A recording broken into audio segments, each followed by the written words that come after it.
Saludos y bendiciones. Le damos gloria a Dios. Una vez más, estamos juntos. Podemos reunirnos. Podemos compartir. Y gracias a Dios que en estos momentos, y a pesar de todas las dificultades, podemos en nuestros corazones, en nuestros pensamientos, en nuestras convicciones, estar una vez más reunidos con la intención de escuchar la palabra de Dios que tiene para nosotros en este día. Quiero bendecirte junto con tu familia. Queremos bendecirte y que hoy podamos compartir esta maravillosa palabra en el nombre de Jesucristo, porque sabemos que es necesario congregarnos, pero mientras que ese día llega, que es pronto, no podemos dejar de recibir el alimento espiritual, la palabra, y creemos con todo nuestro corazón que hoy hay una palabra que Dios ha puesto en nuestros corazones, que será de gran bendición para nuestras vidas, para nuestra vida, principalmente para nuestra vida en familia, para nuestra vida en hogar. Hoy quiero hablarte de un tema maravilloso que hemos titulado Jesús en casa. Quiero inmediatamente que abras tu Biblia en cualquier formato que la tengas y que podamos leerla y que el Señor nos hable a través de ella. Leamos por favor en el libro de Lucas, el Evangelio de Lucas, en el capítulo 19, verso 1 al 9. Lucas 19, versos del 1 al 9. Habiendo entrado Jesús en Jericó, iba pasando por la ciudad, y sucedió que un varón llamado Zaqueo, que era de jefe de los publicanos y rico, procuraba ver quién era Jesús, pero no podía a causa de la multitud, pues era pequeño en estatura. Y corriendo delante subió a un árbol sicómoro para verle, porque había de pasar por allí. Cuando Jesús llegó a aquel lugar, mirando hacia arriba, le vio y le dijo: Zaqueo, date prisa, desciende, porque hoy es necesario que pose yo en tu casa. Entonces él descendió de prisa y le recibió gozoso. Al ver esto, todos murmuraban, diciendo que había entrado a posar con un hombre pecador. Entonces Zaqueo, puesto en pie, dijo al Señor: He aquí, Señor, la mitad de mis bienes doy a los pobres, y si en algo he defraudado a alguno, se lo devuelvo cuadruplicado. Jesús le dijo: Hoy ha venido la salvación a esta casa. Alabado sea el nombre de Jesús. Jesús en casa. Recuerdo cuando papá llegaba a mi casa, sabíamos que era él desde el momento que comenzaba a abrir el portón o la puerta principal de la casa. Su forma peculiar, particular de hacer esos sonidos mientras abría la puerta, su perfume, la forma de caminar, el taconeo, nos hacía entender que sin duda había llegado papi, estaba papá en nuestras casas. Y todo el ambiente cambiaba de inmediato. Si estábamos desordenados, todos nos poníamos en la orden, en el respeto. El ambiente cambiaba, venía una sensación de seguridad. Papá está en la casa. Estaba de nuevo la disciplina. Y por supuesto no podía faltar lo afectivo. Estaba papi en la casa. Había llegado la persona que nos amaba y que nos mostraba con actos de afecto que su amor era verdadero. Estaba allí para nosotros. Cuando Jesús caminó entre nosotros, también a él le gustaba estar en la casa. Dice la Escritura en alguna oportunidad que Jesús dijo: bueno, el Hijo del Hombre no tiene ni tan siquiera una almohada para poner su cabeza. Dice: las zorras tienen guaridas y el Hijo del Hombre no tiene ni tan siquiera una casa. Pero le gustaba estar en la casa. Él siempre era invitado y estaba en las casas de muchas personas.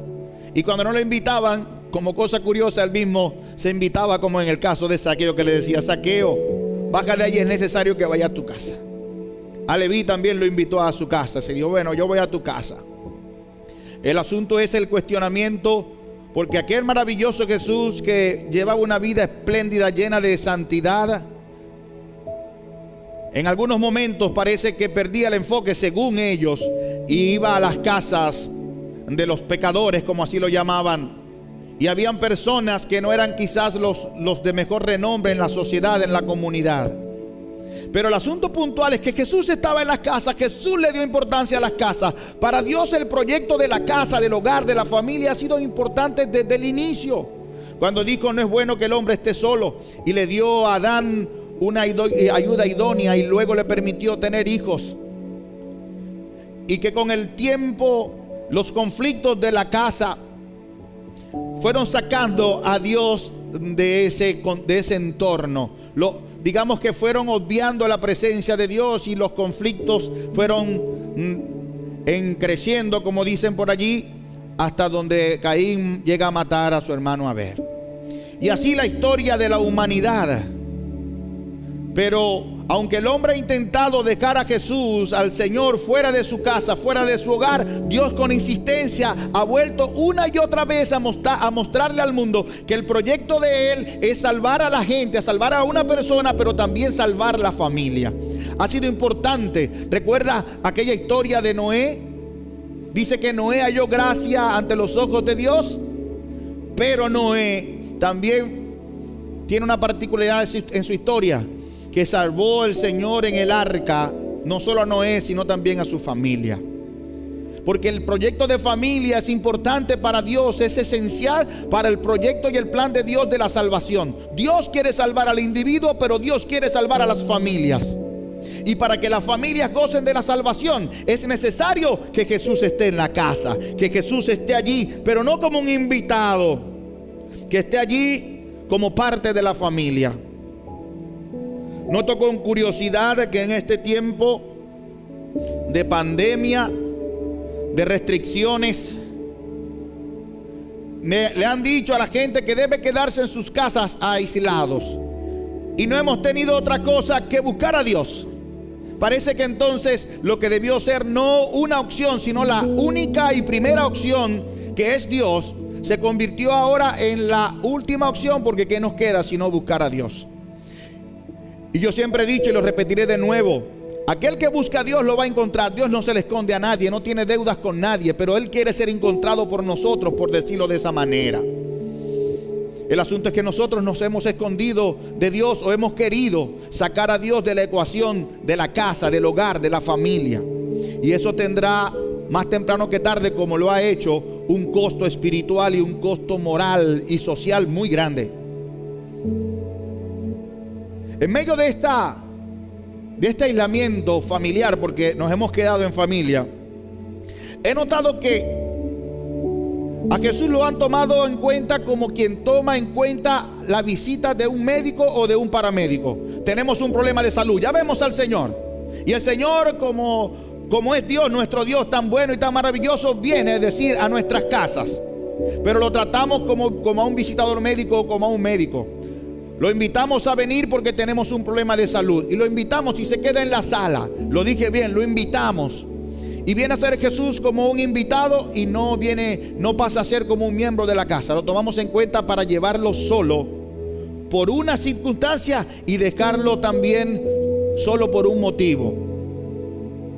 Y se queda Jesús entonces sanando nuestras casas, pero se queda en la sala. No le permitimos que entre a los lugares más escondidos de nuestras casas, porque no es un residente, es un visitante.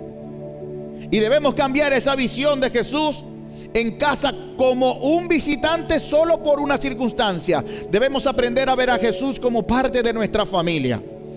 La familia comienza con la unión de dos personas, dígase hombre y mujer, con la intención de convivir, compartir responsabilidades, proyectos, compartir amor. Y hay un proyecto que se hace cada vez más grande, porque ya no son solo cosas que proyectan juntos, sino también vidas, porque quieren extender su vida a través de sus hijos. La Biblia dice que ese comienzo, dice, porque mejor son dos que uno, porque si uno está solo y cae, ¿quién lo levanta? Mejor son dos que uno, porque si alguien tiene frío, el segundo pues entonces comparten el calor. Pero dice, pero cordón de 3 hilos es mucho más fuerte y no se rompe. Cuando Dios es ese hilo más fuerte en nuestras casas, cuando Dios es el tercer cordón que hace la relación más fuerte, entonces ese matrimonio va a poder cumplir con sus proyectos y sus propósitos, porque no se unen solo ellos, sino que hay un cordón fuerte que los une, que les permite convivir a pesar de las diferencias. Dios es ese cordón fuerte que le da verdaderamente resistencia y hace insistente, persistente y resistente a un matrimonio. Es Dios, la presencia de Dios, que debe consolidar nuestras casas. Pero como cosa curiosa lo hemos sacado y comenzamos a buscar a Dios solo por circunstancias. Entonces la presencia de Dios es intermitente en nuestras casas. No debe seguir siendo de esa manera. Y este tiempo que estamos viviendo es tiempo para reflexionar sobre esa presencia de Dios intermitente y que comience a ser residente. He visto también con curiosidad cómo la gente ha tomado aquel texto bíblico real y poderoso que contaba la historia de cómo Israel, el pueblo de Dios, fue librado de la esclavitud en Egipto. Después de las muchas plagas y dificultades que pasaron, una acción y una última acción donde Dios le dice: a ver, vayan a sus casas, sacrifiquen un cordero y con la sangre del cordero pinten las puertas de las casas como una señal, porque al pasar por allí el destructor y al ver la señal pasará de largo. ¿Me estás escuchando? Esa es la historia bíblica que fue real, verdadera. Pero había una parte de esa historia que muy poca gente le gusta contar, y es lo que yo llamo la familia alrededor del cordero. Porque la señal visible del pacto, era la sangre en la puerta. Pero había un pacto verdadero que se consumaba y se perfeccionaba en la mesa, cuando la familia toda participó del sacrificio del cordero. Es cierto, hay poder en la sangre de Jesús, lo creo, pero hay que estar en pacto. Hay gente que está citando solo de labios afuera el poder de la sangre de Cristo y han dicho que es poderosa para librarlos de cualquier mal, pero no han tomado en cuenta que la principal razón del poder de la sangre de Cristo es para salvar. Y nos hemos conformado con las señales externas y hemos olvidado que hay que estar en pacto con Dios, que hay que participar del cordero, que la familia toda debe estar alrededor del cordero, porque eso fue lo que hizo efectivo que una vez que ellos salieran de esas casas y caminaran por el desierto, el pacto que hicieron la familia alrededor del cordero fue lo que los hizo estar firmes y fuertes en el desierto. Es pacto, hermano. Tu familia, mi familia debe estar alrededor del cordero. Jesús debe ser el centro de nuestras vidas, pero también debe ser el centro de nuestras casas, de nuestros hogares, de nuestras familias. Cuando Jesús llega a las casas, la Biblia así lo enseña, y nuestras casas son el ejemplo viviente. Cuando Jesús llega a la casa, las cosas son cambiadas. Jesús llegó en la casa de Mateo, el publicano, el recaudador de impuestos. Dice el libro de Lucas capítulo 5 que Jesús empezó a predicar y el ambiente empezó a cambiar. Habían críticas, había murmuraciones porque Jesús estaba con los pecadores, pero estaba allí. Estaba en la casa de alguien con la intención de salvar, con la intención de que estos entraran en pacto con Él. Cuando Jesús llega en la casa, Él modifica, Él cambia el ambiente. Y no me refiero a que Él le pone pintura a las paredes, o que pone aire acondicionado, o hace una mejor iluminación. No es la reestructuración física de la casa, es la edificación de un hogar. Él cambia el ambiente, pero cambia las personas. Cuando alguien dice, siento el ambiente tenso, yo siempre digo, ¿y con qué mide lo tenso de un ambiente? ¿Con qué artefacto? ¿Bajo qué principio dice que algo está tenso? Yo estoy de acuerdo que alguien tome una liga y vea qué tan tensa queda la liga a medida que uno la va estirando. Pero no hay un artefacto, no hay ninguna forma de medir el ambiente, porque el ambiente es algo impalpable con los sentidos, con los sentidos físicos. Él cambia el ambiente. Hay gente que vive en casas bien acomodadas, bien adornadas, bien pintadas, pero con un ambiente tóxico altamente, con un ambiente estresante. Gente que grita: sáquenme de aquí, ya no soporto a mi esposa. Niños que dicen: sáquenme de aquí, ya no soporto a mi hijo, a mis padres, perdón. Gente que no quiere estar en la casa porque el ambiente ya es pesado, porque sienten la tensión en el ambiente. Pues déjame decirte que cuando Jesús llega a la casa, cuando Jesús llega en un hogar, ese ambiente es cambiado. Y es un ambiente que empieza a sentirse la paz, que empieza a sentirse el sosiego, que te da te hace sentir la sensación de que estás en el mejor lugar del mundo. No solo que estás protegido del virus, sino que estás en el mejor lugar del mundo, que te hace sentir seguro, amado, querido, protegido, y que al mismo tiempo te quiere dar eso a los demás. Te quiere hacer sentir que proteges, que amas, que cuidas a otros. Cuando Jesús llega a la casa, Jesús trae orden, y el afán y la ansiedad son quitados. ¿Cómo lo sé? Porque el libro de Lucas en el capítulo 10 cuenta la historia de Jesús en la casa de Marta y de María.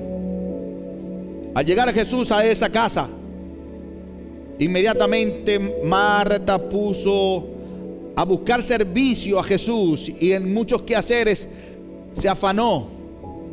Y María, con la misma opción, decidió otra: quedarse cerca de Jesús, estar a sus pies y escuchar sus palabras. Cuando Marta le hace el reclamo a Jesús sobre la diferencia de actitud, le dice: Marta, que tú estás muy turbada y estás con tantos afanes, preocupada. Pero la mejor parte, no es que la parte de servicio sea mala, no. Pero hay momentos que la mejor parte es estar a los pies de Cristo, escuchando y disfrutando su presencia. Jesús está en casa.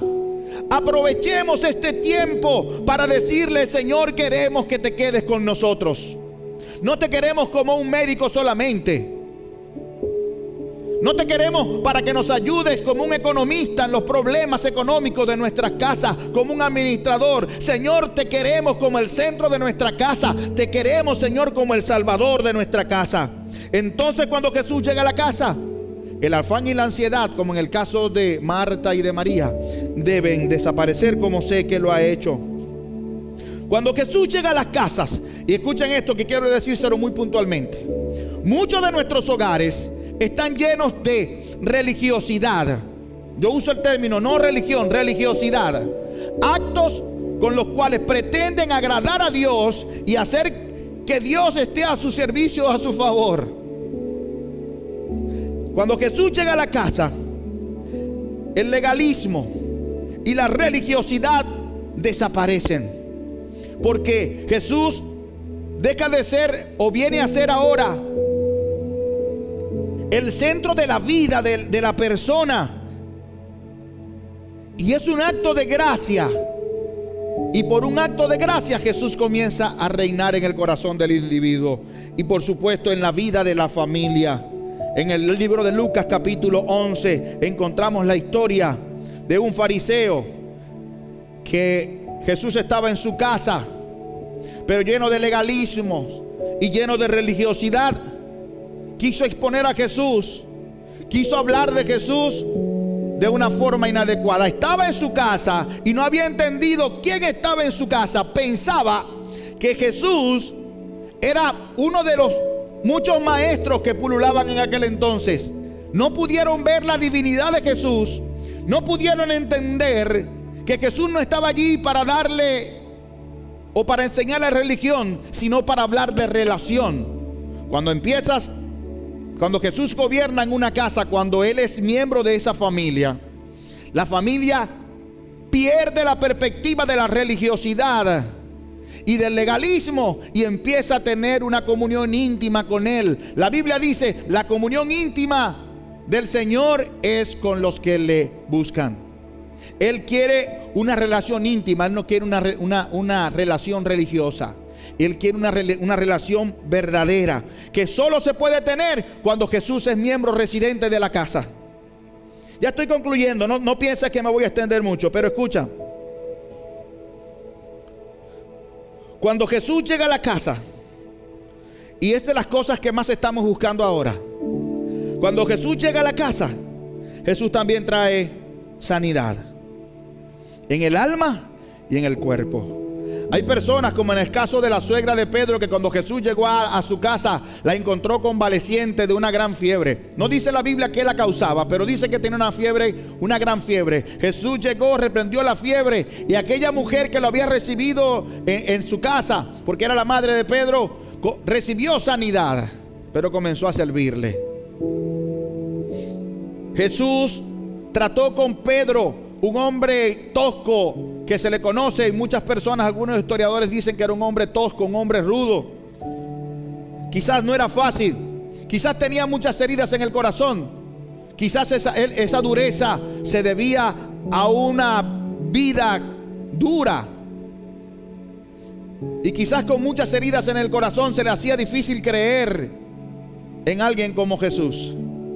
Pero cuando Jesús llega a la casa, no solamente impacta para traer sanidad divina en el cuerpo, sino que también trae sanidad divina en el alma. Y aquellas cosas que nos impiden amar y ser amados, aquellas cosas que nos permiten dar y recibir, aquellas cosas que nos impiden gozar de libertad, que nos hacen estar cautivos, esas cosas, cuando Jesús llega a la casa, comienzan a desaparecer. Porque cuando Jesús está en casa, las cosas no son iguales, las cosas cambian.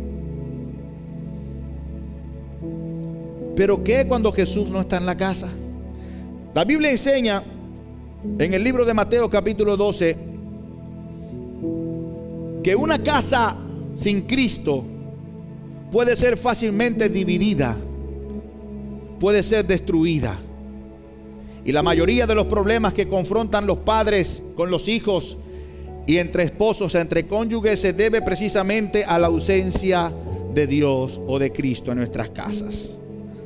Una casa sin Cristo, un hogar sin Cristo, según el libro de Mateo capítulo 24, puede ser saqueado, fácilmente saqueada, puede quedar sin aquellas cosas que son de gran estima y valor. Y no me refiero solo a las cosas materiales, me refiero también a esas cosas morales y espirituales que tanta falta nos hacen en estos días. Pero sin Cristo, eso que llamamos principios y valores pueden también ser quitados o saqueados, porque la sociedad en la que vivimos muchas veces nos impulsa a renunciar a esos principios y valores. Una casa sin Cristo, un hogar sin Cristo puede ser destruido fácilmente. Una casa sin Cristo es como aquel hombre que escuchó la palabra y no le prestó atención. Y dice Cristo que el hombre que escucha sus palabras y no le presta atención es semejante al hombre que quiso edificar una casa sobre la arena, que no tiene bases sólidas, bases firmes. Y cuando llegan los problemas, dificultades, cuando vienen aquellos conflictos y grandes crisis, esa casa, esa familia comienza a ser destruida. La Biblia dice en el libro de los Salmos: si los fundamentos fueren destruidos, ¿qué puede hacer el justo? Es por allí donde empiezan a socavar los hogares y las casas. Las familias empiezan a ser destruidas porque sus bases no son tan sólidas.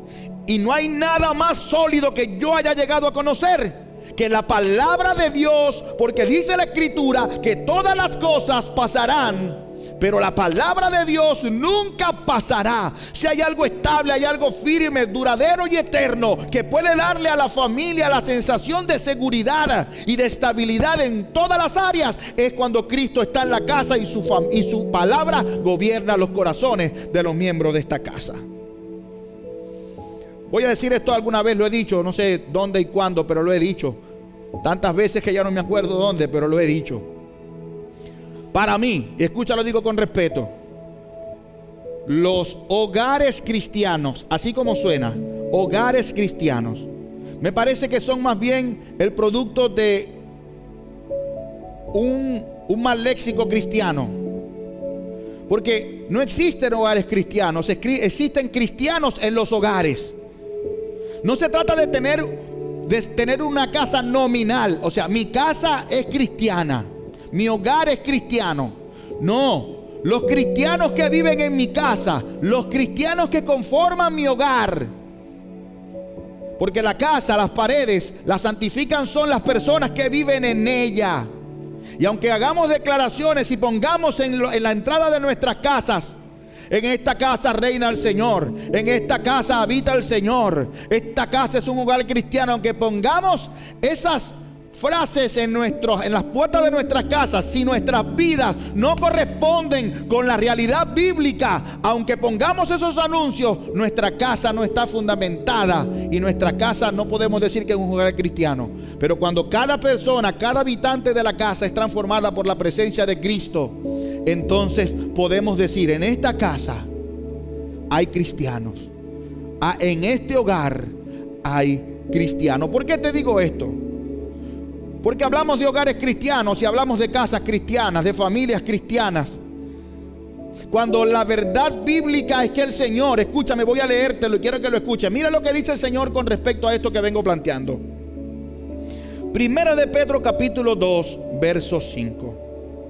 También ustedes, como piedras vivas, sean edificados como casa espiritual.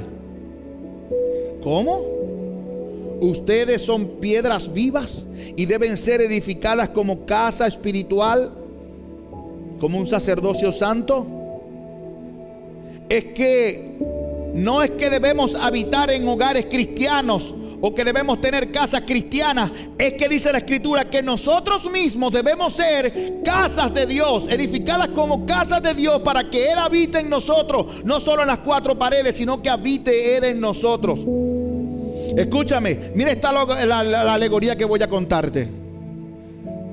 Los cristianos fueron comprados a precios de sangre, y ahora somos inequívocamente, por lo que dice la Escritura y la realidad que vivimos, que somos templos y moradas del Espíritu Santo.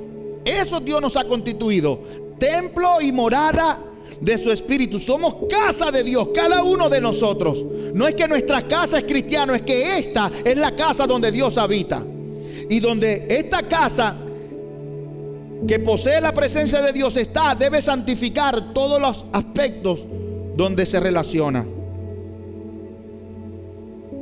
La Biblia dice que hay cosas que convienen a la casa de Dios. Escúchame, hay cosas que convienen a la casa de Dios.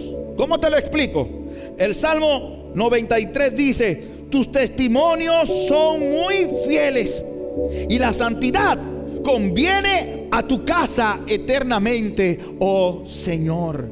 Escúchame, hay cosas que son convenientes para las casas, y aquí no está hablando de las casas como un hogar, como unas cuatro paredes. Está hablando de la casa como tú y yo, constituidos como templo y morada del Espíritu Santo, la casa donde Dios reside, porque Él no habita en casas hechas de manos de hombre. Él no habita en templos construidos por manos de hombre. Él habita en casas que Él construyó, que Él compró, que Él limpió, que Él santificó, y tú eres la casa de Él. Entonces hay cosas que son necesarias, que son convenientes para que tu casa siga siendo edificada en el nombre del Señor.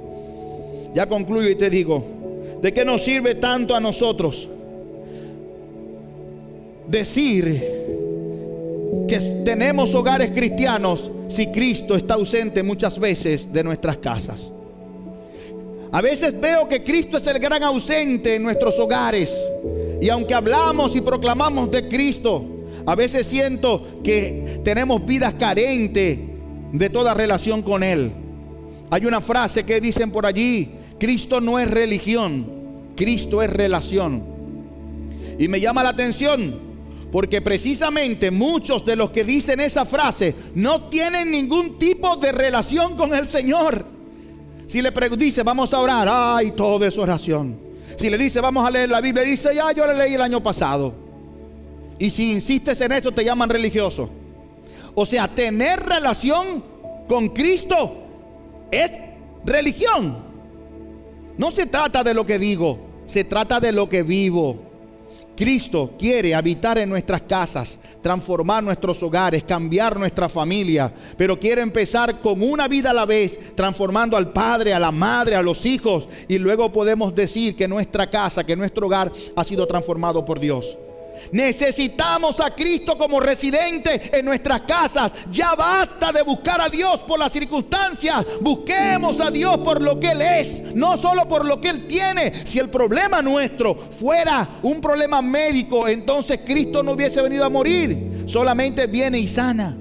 Nos hubiese enviado Dios un médico. Si nuestro problema solo fuera de nuestros pensamientos, Dios nos hubiese enviado a un psicólogo. Si nuestros problemas fueran económicos, Él nos hubiese enviado a un administrador o a un economista.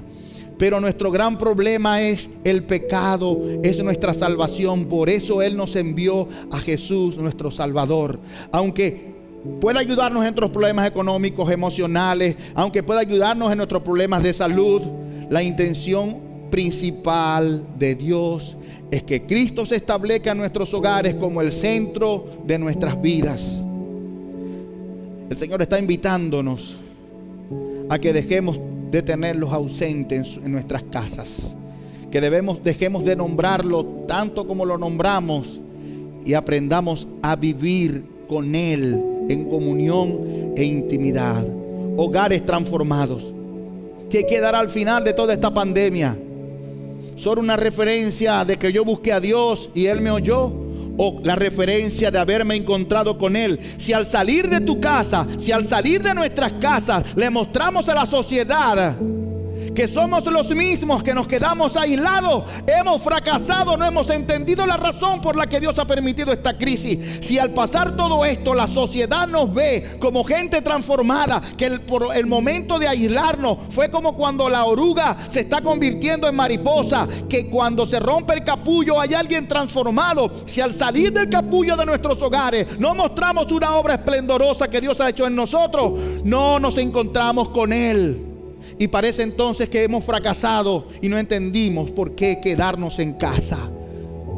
La sociedad no necesita mejores personas. La sociedad necesita familias establecidas sobre la roca. Gente que le muestre que Dios transforma. No solo que sana, no solo que te da solvencia económica, sino que cambia, transforma, que redime, que restaura.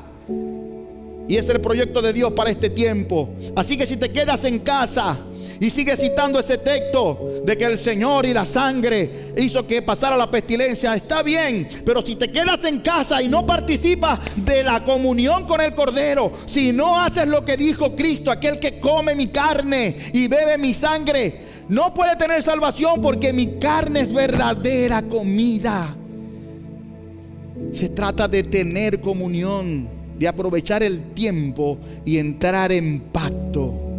Así que el mensaje final para todos: uno, para aquellos que todavía no han conocido a Jesús, aunque lo han citado tantas veces; para aquellos que tienen a Jesús como un visitante en la casa; para aquellos que tienen a Jesús como la última alternativa; para aquellos que no se han dejado encontrar por Dios y que están escondidos detrás de la religiosidad; para aquellos que necesitan establecer el reino de Dios en su casa, en sus corazones. Hagámoslo, hagámoslo. Dios desea que tú entres en pacto con Él. Dos, para aquellos que ya están en pacto con Dios, aquellos que recibieron a Jesús, que viven en Jesús, que son parte de su cuerpo, lo que llamamos iglesia, pero que han olvidado su comunión con Él y que han entrado en un proceso de religiosidad, donde el legalismo ha sido parte constante de nuestras vidas. Para aquellos que son pueblo de Dios pero que están dormidos; para aquellos que han pensado que están seguros solo porque están en casa y que son salvos solo porque reconocieron a Jesús; para aquellos que perdieron la comunión con Él, es este llamado: Jesús está en casa y quiere que tú le tomes en cuenta. Hazlo entrar a esos lugares donde no le has permitido entrar, y deja que el Señor acomode y le dé luz a los cuartos oscuros, a esos cuartos de chécheres, a esos cuartos de lugares, esos que, como digo por allí, donde guardan lo que ya no sirve, a eso que yo llamo la basura bajo la alfombra. Permite que Dios esté en tu casa y que entre a esos lugares y los transforme. Y cuando me refiero a esto, me refiero a tu propia vida. Busquemos al Señor. El Señor está allí, Él quiere encontrarse con nosotros. Así que es tiempo de aceptar la invitación de Dios, porque Él está en casa. Jesús está en casa. Quiero orar con todos. Quiero orar con los que están aquí, con los que están allá a la distancia, con los que están viendo este programa en vivo y con los que van a verlo en diferido. Quiero orar con ustedes. Cierra tus ojos, por favor, inclina tu rostro, si así lo quieres, y oremos al Señor. Buen Dios, queremos darte las gracias porque no nos has abandonado. Queremos darte la gloria porque sé que estás aquí con nosotros, porque no nos has dejado solos. Señor, hemos entendido que es necesario que tú te quedes en nuestras casas, que habites allí, que seas parte elemental y fundamental de nuestras casas. Nuestra invitación, Señor, es a que te quedes, que cambies, que transformes, que restaures. No queremos ser los mismos, Señor. Queremos reflejar tu imagen, Señor, y no podemos, al menos que tú nos modeles, que te quedes allí. Perdónanos, perdónanos, Señor, te lo pedimos, por haberte olvidado por lo que eres y solo recordar lo que tienes. Perdónanos, Señor. Ayúdanos a seguir adelante, a seguir en el pacto. Ayúdanos, Señor, porque queremos disfrutar constantemente de tu presencia. Ayúdanos, Señor, y no nos sueltes. Manténnos siempre agarrados fuertemente. Aprieta tu mano para sujetarnos y que nada, Señor, nos pueda quitar de allí. Perdónanos, Señor, por haberte olvidado, por haberte descuidado, por tenerte sentado sin atención. Ayúdanos, Señor. Señor, y quiero pedirte por aquellos que hoy todavía no te conocen, que no te han reconocido como el Señor de sus casas, de sus vidas. Sálvales, Señor, y que ellos sientan como Zaqueo que la salvación llegó a sus casas. En el nombre maravilloso de Jesús quiero pedirte por los que están enfermos en su cuerpo físico y en su alma, en su corazón. Aquellos que padecen alguna enfermedad, Señor, yo te pido que tú sanes allí a la distancia. Los hospitales están colapsados o en los peores casos no hay centro de asistencia médica, Señor. Tú estás allí, te pido que los sanes, Señor. Necesitamos tu ayuda. Pero también te pido que sane los corazones heridos, abatidos, afligidos. Esos corazones que están heridos, Señor, que han sido ofendidos, que han sido humillados. Esos corazones que se sienten desconsolados. Te pido, Señor, que pongas tu mano de salud y sanes esas heridas. En el nombre maravilloso de Jesús. Amén y amén. Bien, es un honor, un gusto, un placer poder compartir con ustedes aún a la distancia. Quiero bendecir sus vidas y recordarle que donde quiera que se encuentren, ustedes son bendecidos para bendecir. A los que nos van sintonizando, mil bendiciones. Pero siempre envío un saludo especial a todos aquellos que son miembros de esta iglesia Restauración Familiar, pero por alguna razón están lejos, estamos distantes y separados. Recuerden que solo nos separa la distancia, pero que nuestros corazones están unidos. Les amo y un mensaje para ustedes: sigan adelante, no se rindan, hagan honor a su nombre. Somos Restauración Familiar, creemos en el poder del nombre de Jesús. Somos bendecidos para bendecir. Abrazos.